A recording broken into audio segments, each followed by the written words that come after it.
Dobhar-Chú, also referred to as the Otter King, is an Irish legend and cryptid, often referred to as Ireland's Nessie due to the elusive behaviour of the creature and its popularity amongst the cryptozoological community. Often described as a large dog-like otter with a white pelt, black-tipped ears, and a black cross on its back, with some accounts even claiming it to have a single horn on the centre of its head. I almost fucked that up. Yeah, so what are we saying about this? This is one that we had in the pipeline that I kind of moved up because, you know, I'm more interested in it, I'm going to be honest. But I think you had notes originally on this. Yeah. Some people say it's Ireland's Nessie. I don't know. I didn't hear about much. Say that. This is coming from I'll list the website in the notes. Yeah, I don't know if I buy that because like Nessie's kind of Americans get it. If you went up to America and were like, here, tell us what Ireland's Nessie is, they're gonna look at you like you're fucking you're dicking about. Many accounts of the creature claim it's an extremely fast swimmer. Despite its gargantuan size, it utilizes a high-pitched shriek instead of brute force to stun its prey. Many sightings of the creature are estimated being as long as a crocodile. Some accounts even claiming it to reach to 10 to 15 feet long. An alleged image... this one's going to be a real bitch to edit, I can already tell. An alleged image of the creature that surfaced online shows what looks to be a large otter with an elongated muzzle eating a pike, which, for those who don't know, is quite a large fish, actually. They can actually, I think in the wild, they can reach up to like 30 pounds, which is, you know, that's big for a fish. So for this thing, I'll show you the picture now. I'll post a picture of what I'm showing Mel, on social media and stuff. So if you're listening, you can watch it. But yeah, this is what I'm referring to. Yeah. That's quite crazy. You know, I found this while I was doing the yoke. But part of me also, you know, looks a bit sus, no? I don't know. See, it's what sells it for me is I don't know how to describe it. It's like it looks damp, like it looks like a damp dog. So like part of me is like, how well could an editor do it? And like if you're really that talented at editing, why are you editing otter pics? You know, unless you're, I don't know, otter fascist. I don't know if that's a thing. Who knows why people do what they do? But yeah, most otters reach like 2 foot long. So the fact that it's dwarfing this pike really shows like the size of this thing. I'm going to start with the legend that started it all. I think this one is the one that's probably most commonly known. In the year 1722, a married couple, Terence and Grace Connolly, lived in the town of Creevely in the northwest of Lake Glenade in County Leitrim. They lived a relatively quiet and happy life that was mostly uneventful until September 22nd of that year. Grace went down to the lake to wash some clothes. She then decided to take a bath in the same lake, and as soon as she entered the water, a huge creature emerged and savagely attacked and killed Grace. Later that night, when Grace failed to return home at the usual time, Terence decided to go down and check on her. To his horror, Terence found a huge beast asleep across the mangled body of his wife. Despite his grief and his pain, Terence drew his dagger to the creature that he knew was the Dobhar-Chú and killed the monster, stabbing it in its neck. However, with its final breath, it let out a high-pitched whistling scream, which alerted its mate to what was happening. Then, emerging from the depths of the lake, a second, slightly larger Dobhar-Chú emerged.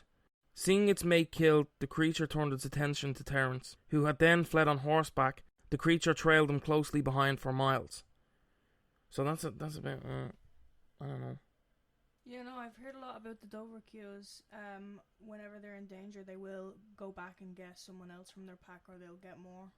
Yeah, they kind of work in pairs, isn't it? I think otters are like that, though, aren't they? Which kind of stands to some theories that we'll get into later.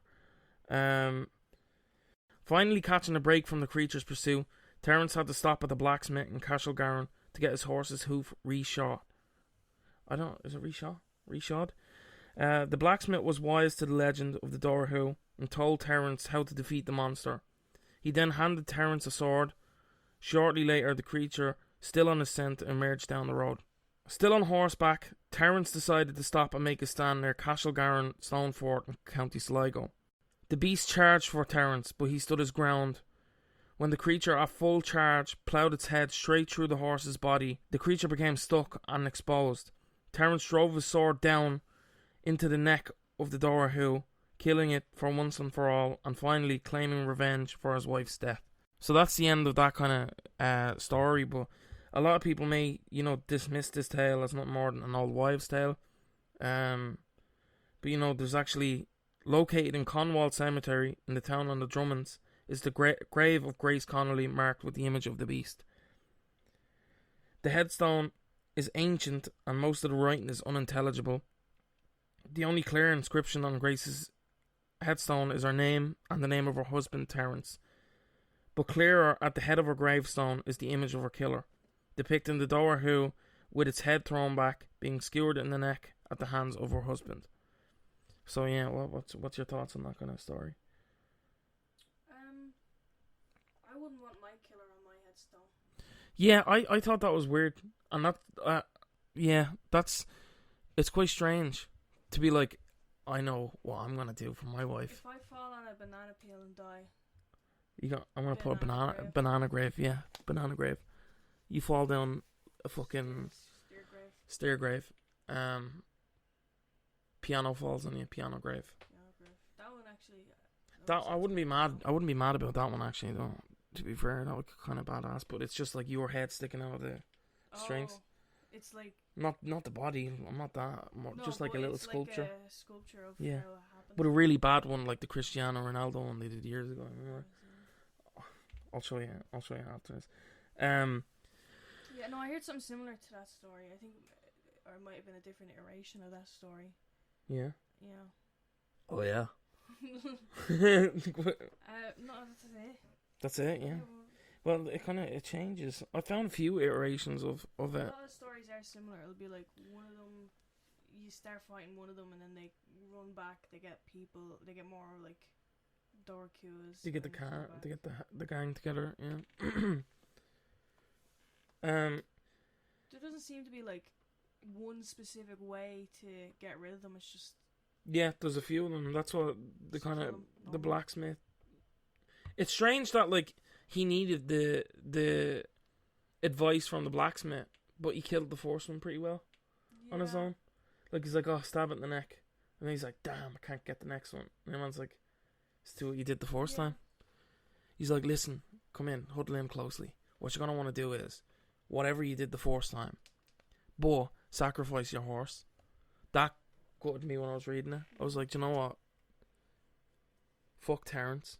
I actually all my homies hate Terence. When I feel like it could just be like an animal that's undiscovered, or it was an animal. Yeah, that's like it was just a type of otter. Yeah, there is a place now, I think, and there's still people say like they still see them there sometimes. Yeah. Well, that's in the kind of the closing thoughts that I'll get into. So both the husband, what I wanted to actually say was, what I actually found interesting about the story is, if you look at it a certain way, the husband and the second Dobhar-Chú, I don't know, we call him Larry, they reflect each other. Yeah. Because Terence comes and finds his wife killed. Yeah, and then they're the both. Dobhar-Chú comes and finds its mate killed. So they kind of reflect each other. With like witnessing like again like a similar situation. They both kind of had monsters that killed each other's loved ones. It's interesting that it mirrors the story of like seeking revenge. It kind of peels back emotion to something that extends like beyond human beings and their humanity and whatever, if that even makes sense. It's kind of a universal emotion for whatever this creature is, on humans and other creatures. It's interesting though, because otters in Ireland are mainly active at night, but most of the Dobhar-Chú stories I've heard, it's like daytime. Daytime, yeah. Unless she's like late night washing her clothes, but I don't think so. Yeah, because then he would have been suspicious when she didn't arrive like immediately. It was a while then, and he was like, oh, Yeah, she's not back. but unless it was sleeping and she kind of her washing clothes and kind of swimming disturbed it, like, because I don't know. So the first theory I have is that this is actually a prehistoric species that has survived isolation in Ireland's countryside and vast lake/river system, that has been further exposed by the disturbance of natural reserves and water sources by construction and other harmful environmental hazards, causing the creatures to seek outside of their usual habitats in search of food. So yeah, firstly, in science, it's not uncommon to have creatures be like rediscovered after surviving millions of years without discovery. I know a lot of evolution and stuff like that. It's a question, why hasn't the creature changed over thousands of years? But sharks, I don't know if you know that, predate trees, which is kind of crazy to think of, like a world where there's no trees and there's just fucking jaws swimming about, fucking about. Power to them. They ain't changing for nobody. So I found a species of giant otter closely matching the description of the Dobhar-Chú, which has been popping up across the globe. Discovered in 2017 in China are fossil remains of a large species of otter known as the Sigomale Meliutra, or giant otter. I do apologise if I mispronounce that. I'm not as smart as I like to pretend. The fossils date back 6.24 million years ago, during the Miocene epoch, that was estimated to be around 6.5 feet in length and weigh up to 50 kg or 110 pounds. That is like fucking huge. More recently, however, in an article found in Columbia Climate School online, scientists have identified a new species of long extinct otter in Ethiopia that was the size of a modern lion, weighing an estimated 200 kilograms or 440 pounds. It's the largest otter ever described. It could have rubbed elbows and possibly competed for food with our much smaller ancestors when it lived alongside them 3.5 million to 2.5 million years ago. Though, I just wanted to add this because that's a popular theory online. According to isotopic analysis of the animal's teeth, it suggests that the animal was not actually aquatic like most species of modern otter. Like the previous example that I talked of, the Sigomale, kind of that closer matches the description of the Dobhar-Chú. I just thought I'd throw in a more recent one, especially because it's so large. It's more, I wanted to give kind of more example that otters have in the past reached monstrous sizes. It's not unheard of in nature. So yeah, what were we saying about the prehistoric? Yeah, it's interesting. Are we saying? I believe it. What with the Dobhar-Chú, you kind of lean towards it being an otter because that's the way it's described. Yeah, it's mainly described as otter, like. Yeah, and even on the fucking on the gravestone, it looks like an otter that's just been shanked. So yeah, that's kind of why I'm leaning into the otter theory for it, but that's just one part of this. So another theory I have is that this is an unidentified species altogether, like you were saying now, that lived in Ireland for some time and are now only being discovered due to building more and more homes in the Irish countryside. So even the animals are being affected by the housing crisis, can't afford a nice little bit of lake. But yeah, that I think that's my favourite theory of it. Yeah. Because, descriptions of it again, kind of it's otter-like, but I've found online other descriptions of it having gills and being more reptilian, which is a little bit weird. That's just an alligator at that stage. Having webbed feet like that of a platypus, and other stories describe it as being more fish-like. Yeah. But I don't know. I think the majority is the otter theory. So what I was wondering was, could some accounts just be misidentification of animals that have already been documented in Ireland and living in our waters? We already have, I think, one species of otter that resides in like lakes and river areas. Many people actually think otters to be cute and cuddly in general, but that's not the case. The They can become more aggressive during breeding season and while rearing their young, their pups. They become prone to aggression, actually, which I found interesting, when habituated near humans. So the more they're kind of used to people, they become more confident, basically, in their attacks. They sort of lose the natural fear, like many animals, deer and stuff. But it's interesting that they lean towards aggression, but I suppose they are predatory animals. Other environmental factors such as loss of territory, lack of food, and even rabies can play a major part in otter attacks. If I get rabies from a little cute otter, I'll be so mad. But also, I respect it.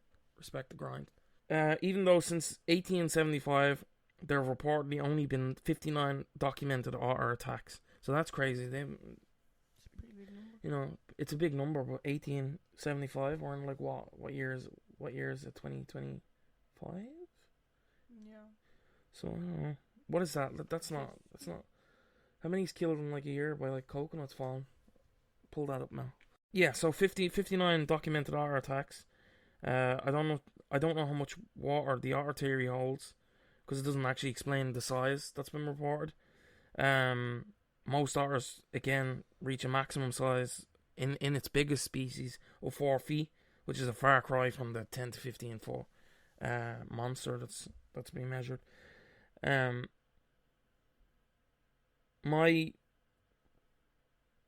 I kind of, when I was writing this, came up with another theory of my own, because I'm a big boy. What if Terence murdered his wife and just kind of was like, yeah, Dobhar-Chú did it? Because it's not, I'm not saying that it holds water, I don't have any evidence, but, there is skeptics out there, and there is a body, so that's something that I think a lot of people would be thinking of, and I was trying to get into that mindset of explaining it, beyond kind of the cryptozoological domain. But it's not uncommon for spousal, I can't remember what it's called, homicide or whatever, but I don't have much evidence again to substantiate it, but there is a possibility that he used the legend of the Dobhar-Chú to disguise the death of his wife, thus kind of getting away with it. But I don't know if I buy that. That was just another 2 cents. But I feel like a lot of skeptics would probably rely on that. I think I would lean towards a mix of the theories. I think it's a creature that went maybe unnoticed, and undisturbed. So now that it's being disturbed, it was acting out. You know what I mean? Especially in the 1700s, we were kind of, I don't know, was famine pre that? The last sighting of it was in 2003. Yeah. By Sean Corcoran, Irish artist. Yeah. So I think it's something that already existed, but we didn't notice it and document it. And now that we're kind of encroaching on the land, it's popping up more, and it's again being habituated to us, so it's attacking more and being noticed more. There's also a theory that the creature is more reclusive now because the population may have dwindled since 1722. May cause people, the story of Grace being killed by the creature may have sparked kind of like a mass hunt into the creature. Again, there's no. I read this again in an article. I don't know if I find that holds weight. But yeah, what was it in 2003? Yeah, in Galway. In Galway. Yeah. So Glenade is Leitrim, so that's kind of a far. But I suppose we do have a lot of our lakes and rivers kind of connect, don't they? Yeah, these are mainly spotted in like bodies of water, like rivers and lakes. Yeah, big ones. Yeah, I would lean towards it being like either, again, a species that hasn't been documented, or it's a prehistoric animal that's kind of resided in isolation. You are gonna, something really quickly off topic, you are gonna hear a dog walking around in the background. That's chance. That's the Dobhar-Chú. That's I take it back. That's sound effects. That's the Dobhar-Chú. He's as big as a crocodile. Yeah, I would say he's big as a crocodile. Maybe even bigger. Have you heard some of the names for the Dobhar-Chú? No. I don't have a list. I mean, I know waterhound was one of them. Yeah. Ishka, what was it? Ishka Madra? Or Madra Ishka? Water dog, waterhound, king otter, Irish crocodile, Dobhar-Chú, Dobhar-Chú. Dobhar-Chú. Spelled Dobhar-Goo. Dobhar-Chú. He's like full on just sitting beside. Chance is in on the podcast now. Chance is the Tord member. Do you want to say that, Chance? Hound of the deep. Sound? No? Okay. That was Chance. Thanks, buddy. Dobhar-Chú translates to water dog and waterhound. Yeah. What? See, again, we talked about it in like the first episode, but Irish people we're not big on writing our shit down. Or if we did write it down, it got bored, so we were just like, not arsed with that anymore. Or it was possibly, beaten out of us by the English. But I don't know, what's your kind of take on it now? On the Dobhar-Chú? Yeah. I believe it. I believe the thing with the Nessie, it's not like Nessie in the sense like they're both water and elusive, and elusive. But like there is a couple ones in Irish mythology that you could compare to Nessie. With the Dobhar-Chú, they're like more of there's like multiple of them, and there's like colonies of them instead of just being like one. It's not like it's not just one fucking. I feel like there is more evidence to their possible existence. Yeah. I kind of believe. Yeah, yeah. No, I agree with that. And especially because it traverses bodies of water. Again, you were saying Galway. Nessie just kind of stays in the same area, which is, I know animals are territorial, but as a species, it's been documented for what? Thousands of years? The Dobhar-Chú, the same thing, but it's not one creature like you're saying. It's actually spreading because it's a family, with some of them even pairing up. What would you call if they discovered the creature? And I do actually remind me to jump into it. Is I want to talk about cryptozoology. Is what would you call it? What do you mean? The way you get to like name species. Like if you discovered it, what would you name it? Dobhar-Chú. No, I'd be like Dylan. No, because Dilliar. That's what I'm gonna call it. Or King Otter would be cool fucking name. There you are, yeah, King Otter. King Otter would be cool.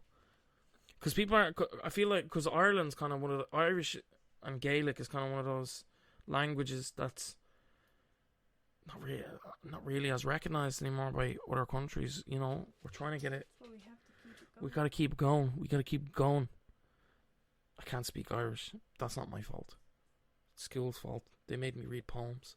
So yeah, cryptozoology. What I wanted to actually jump into it, and part of my part on the podcast, what I want to actually help bring to light and to expose is that cryptozoology is seen as kind of it is a pseudo science, so it's not like a linear science topic. So it's one of those things that's kind of looked down on. It's kind of like the little brother of zoology, because zoology stands on creatures that are already been documented and the study of them. Cryptozoology is the study of animals that haven't been discovered yet, and cryptids and stuff. What a lot of people don't recognize is there's actually a lot of animals that are famously have started out as cryptids. The Komodo dragon initially was one of those tales that was like, it's insane even to think now that those were not widely known and widespread across like the globe, because it does make sense. Lizards don't really grow. I think beyond that they're like 6 feet long plus. They're huge. They take down elk and fucking reindeers. Not reindeers, what are they called? Deer. So, and they have a bite, and it's bacteria. It's not even venom. It's like bacteria, and it decays flesh, so that even if it doesn't like kill its prey, and at the time they thought it was its breath. So it's you can see kind of why, from a zoological standpoint, that they wouldn't have believed it, especially with most reptiles not growing that large, and it being isolated to just the island of Komodo. in, I don't know where, I think it's Japan. Also, silverback gorillas were cryptid until like the 1920s, and they were kind of a laughing stock to a lot of explorers at the time who were documenting, you know, jungles and in the Congo and Rwanda and stuff. You know, to explain somebody, you know, it's this giant hairy, muscular monster that has 6-inch incisors. That's kind of nests on the ground, doesn't swing from trees, and is mainly a herbivore. I'd probably look at you like you're a spanner. Especially platypuses are one of the ones as well that kind of threw people through a loop, because evolution kind of relies on putting animals into different categories. You know, mammal give birth to live young, but platypus kind of broke that, because platypus give birth to egg, to their young through eggs, and they don't feed. The egg sac nourishes them for half of their life, and then the mother sweats milk. It doesn't even have paps. Yeah, no, platypuses are very peculiar. They have venomous glands in like the back of their elbows. They've got like, they can use electric impulses to shock fish. They've got a beak or a bill. They've got like fucking fluffy. Some of them are super spies. Yeah, some of them are super spies. Only when they wear fedora though. That little guy, he's a menace. Do you know what? I'm pro Doofenshmirtz. I'm gonna say. No. I'm gonna listen. Some people back certain orange men, and that's crazy. But I back Doofenshmirtz. He's just trying to make some machines. And that little duck keeps fucking with him. That's something actually, you know, on a real, what animal would you have been in Phineas and Ferb? I like to think. What animal would I have been if I'd been a... Yeah, you know the little spies. Is it Agent P? Well, they have to be kind of... Well... No, they have to be kind of pets, but then there's like a panda one. Yeah, that's not a pet. A platypus is a weird pet. Yeah, but that was the point. They were peculiar kids. So in this universe, we really... Chance, stop. We really went off. Yeah, I think I'd be I don't know. The donkey, maybe? Agent D? Yeah, that checks out. Does mine have to be Agent M then? Agent Monkey. No. Agent Macaw. Magpie. That makes sense. No, Magpie. You're a magpie. You're a Jonah. Malayan tiger. Macaroni penguin. Agent Macaroni. Macaroni penguin. Mouse. Yeah, so that's kind of... Have you got anything to close, kind of? No. Yeah, I'm happy with it. I just want to say thank you for the support on actually the last episode. Yeah. It reached, I think it was number 17 on Leisure and Apple Podcasts, so that was incredible. You know, we never thought anybody would listen to this. Well, I don't know, Mel did. She might be a bit vain, but I never thought that we would even gain one listener. So to chart is an incredible achievement. So thank you all very much for the support. Please do remember to add us on any social medias. Remember to rate us on all the podcast accounts, wherever you get your podcasts. We're on most the main streaming ones. Any ones that we're not on, please do comment them, and we will do our best to reach those platforms. So yeah, this has been episode 2 of the Stolen Brain podcast. I've been your host, Dylan. I've been your host, Melissa. Yeah, thanks so much for your support. We'll catch you in the next one.